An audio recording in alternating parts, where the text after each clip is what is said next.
Hello viewers, আজকে আমি পাঙ্গাস মাছের রেসিপি করে দেখাবো। যারা পাঙ্গাস মাছ খেতে পছন্দ করেন না তাদের জন্য একটু ভিন্ন আইটেমে পাঙ্গাস মাছের রেসিপিটা আমি রান্না করে দেখাবো আপনাদেরকে। আমি এখানে ম্যারিনেট করে রেখেছি 20 মিনিট। এখানে দেয়া আছে হলুদ গুঁড়ো, লবণ স্বাদ মতো, আর হচ্ছে আপনার জিরা গুঁড়ো। এগুলো দিয়ে আমি 20 মিনিট ম্যারিনেট করে রেখে দিয়েছি। এখন আমি মাছটাকে ভেজে নেব। আমি দিয়ে দিচ্ছি তেল।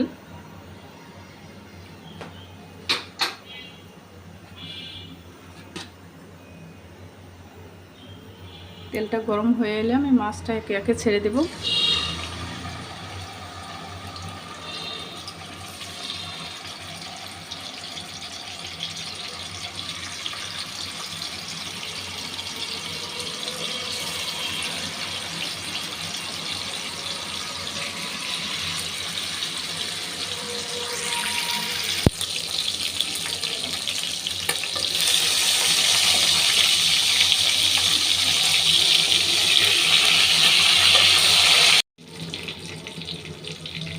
মাছ আমার ভাজা হয়ে গেছে।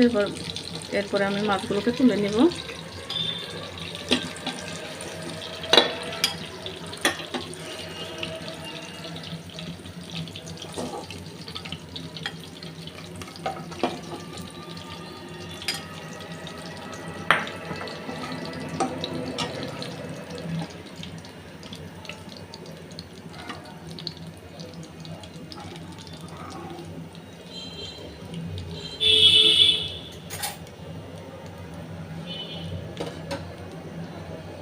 এখন আমি এখানে দিয়ে দিচ্ছি আদা, রসুন এবং পেঁয়াজ বাটা একসাথে 3 টেবিল চামচ।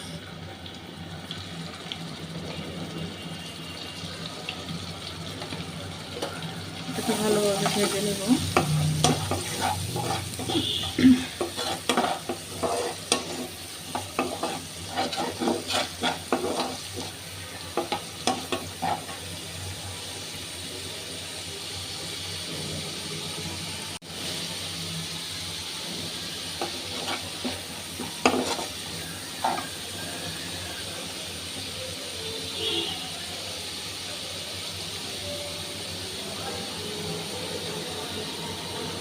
এখানে আছে 1 টেবিল চামচ জিরে গুঁড়া।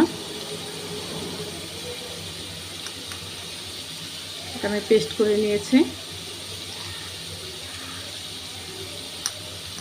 1 টেবিল চামচ টমেটো সস, এটা আমার ডিপ ফ্রিজে রাখা ছিল, নিজেই করেছি।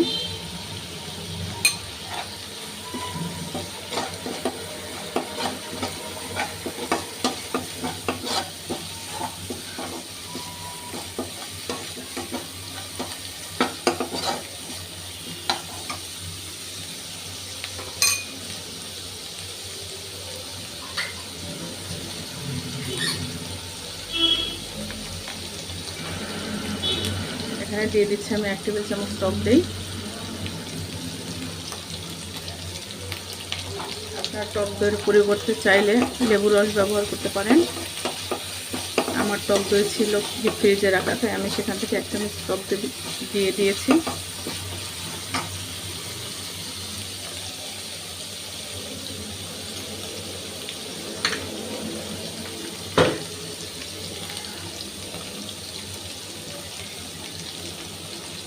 এখন 1 টিস্পুন দিয়ে দিব হলুদ গুঁড়া,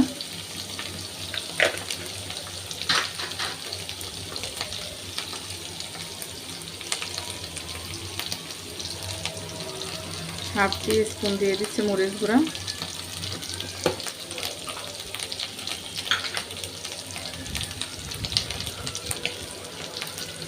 এবং লবণ হচ্ছে স্বাদ মতো।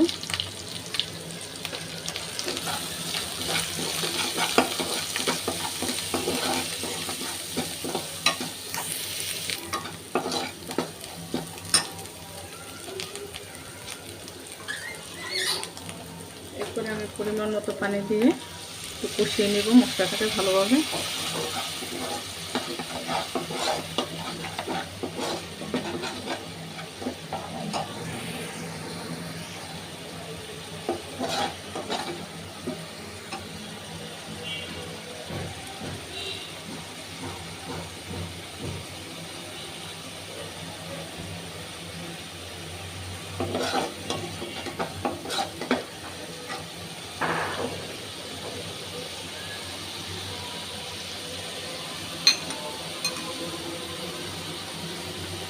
এখন এখানে আছে 1 টেবিল চামচ সরিষা বাটা, এটা আমি এখানে দিয়ে দিচ্ছি। সরিষা বাটাটাই মাছের সাথে অ্যাড করলে অন্যরকম একটা ফ্লেভার আসে।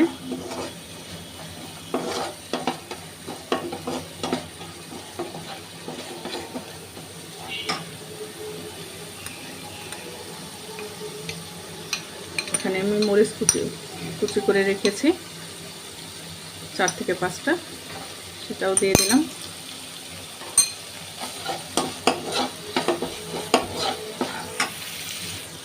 মশলাটা আমার কষানো হয়ে গেছে। এখন আমি এখানে পরিমাণ মতো পানি দিয়ে দেবো, যতটুকু আমার মাছের সাথে যায় ঠিক ততটুকুই, কারণ এটাকে আমি বেশি জাল করব না।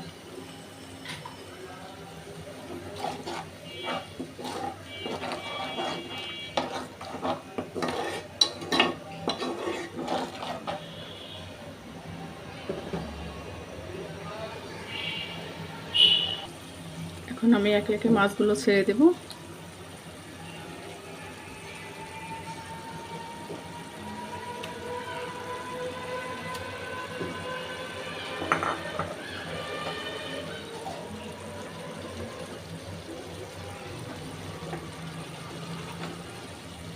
মাছগুলোকে এভাবে উল্টিয়ে দেব।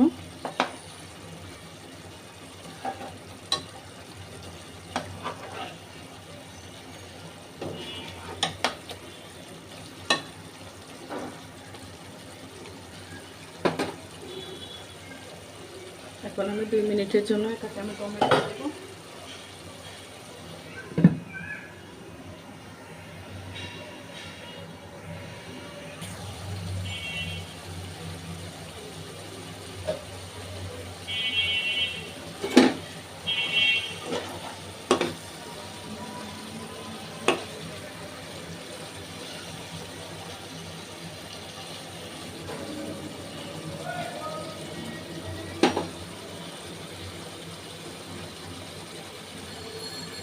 এক টেবিল চামচ জিরে গুঁড়া, এটাকে আমি সুন্দর করে ছড়িয়ে দিব।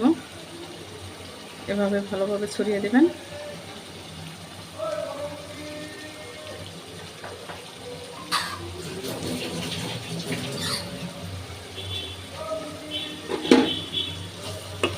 এবারে চুলাটা অফ করে দেব। হয়ে গিয়েছে আমার পাঙ্গাস মাছ রান্না।